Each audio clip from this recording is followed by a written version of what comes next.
سرقت‌هایی که از پرده سینما به واقعیت پیوستن. گاه هم پیش میاد بعضی از خلاف‌ها و اتفاقایی که میفته در واقع الهام گرفته از فیلم‌ها هستش. به عنوان مثال بعد از اکران فیلم جوکر یه سری از افراد جوکر ریسم گرفتن.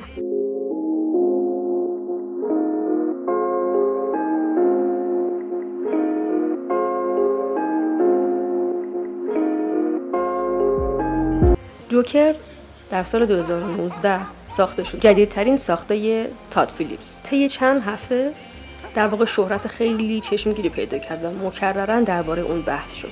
این فیلم ماجرای فردی هست به اسم آرتور که ویژگی خیلی خاصی داره و در واقع یک مدل بیماری روانشناختی هم داره. در واقع میشه گفت اختلال داره.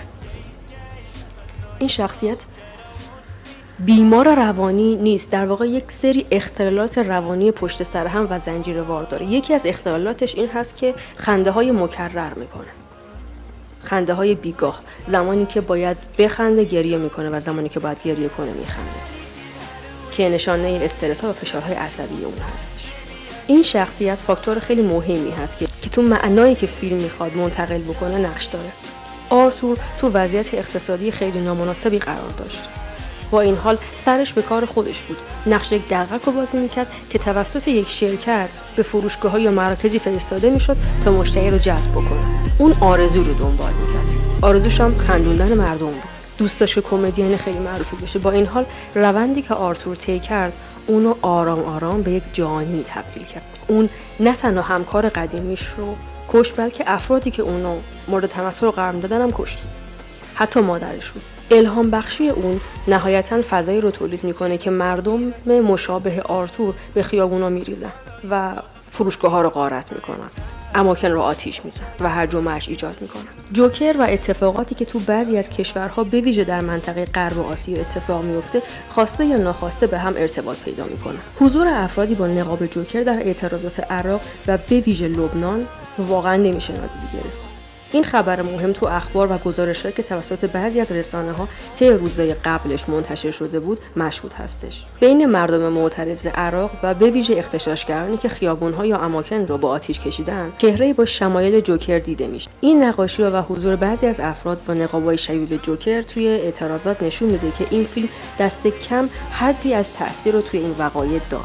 جوکر در سطح اجتماعی توجیه کننده اغتشاشات هستش. بخشی از جامعه به این نتیجه میرسه که وضعیت فلاکتبار و نابهنجارش نه اونجوری که لیبرال ها و نئولیبرال ها تبلیغ میکنن در واقع نتیجه تنبلی و بی‌عرضگی یا بی‌استعدادی خودشه، بلکه تماما محصول ساختار وحشیانه و ناعادلانه است که توی جامعه و توی سازمان سیاسی اجتماعی حاکم شده.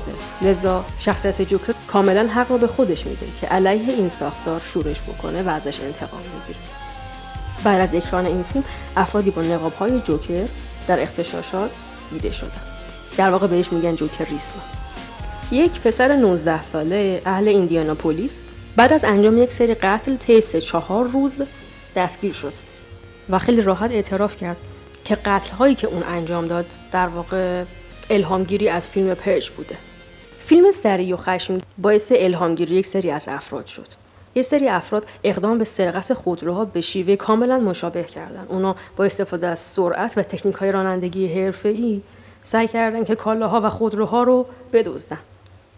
یک سری جرایم مرتبط با مواد مخدر بعد از فیلم اسکارفیس اتفاق افتاد.